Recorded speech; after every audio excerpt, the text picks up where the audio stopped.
तर एक breaking news आहे। डम्पिंग ग्राउंडच्या मुद्द्यावरून मुंबईतील भाजप आणि शिवसेनेच्या प्रचार सभा चांगल्याच तापतायत। उद्धव ठाकरेंनी काल मुलुंडच्या सभेत किरीट सोमय्यांवर निशाणा साधत डम्पिंग ग्राउंड बंद करण्याची घोषणा केली होती आणि त्याचा समाचार घेताना सोमय्यांनी आज बिल्डरशी काय सेटिंग केली, किती पैसा घेतला असा सवाल उद्धव ठाकरेंना केलाय।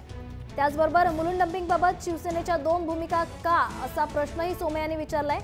कारण काही दिवसांपूर्वी राहुल शेवाळेंनी बिल्डरकडून पैसे घेऊन डम्पिंग ग्राउंड बंद करण्यासाठी सोमय्या हे आग्रही असल्याचा आरोप केला होता।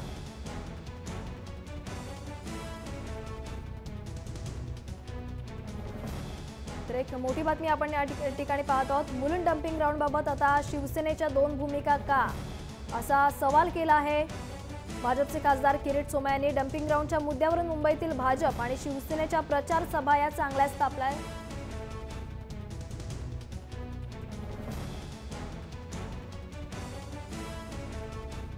कॉन्ट्रॅक्ट संपला तरी डम्पिंग ग्राउंड सुरू आहे, बरोबर ना राहुल?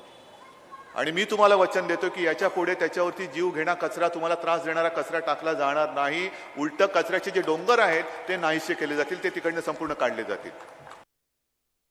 काल शिवसेनेने मुलुंड भांडूपच्या सभेत सांगितलं आम्ही मुलुंड डम्पिंग ग्राउंड बंद करणार।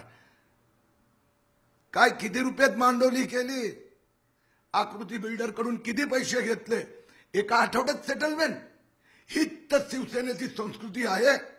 म्हणून मुख्यमंत्र्यांनी सांगितलं आता खंडणी पद्धती बंद करणार। एक आठवड्यापूर्वी किरीट सोमय्या मुलुंड डम्पिंग ग्राउंड बंद करतोय तर म्हणे पैसे घेतोय, आणि एका आठवड्यानंतर तुम्हाला यू टर्न घ्यावं लागला।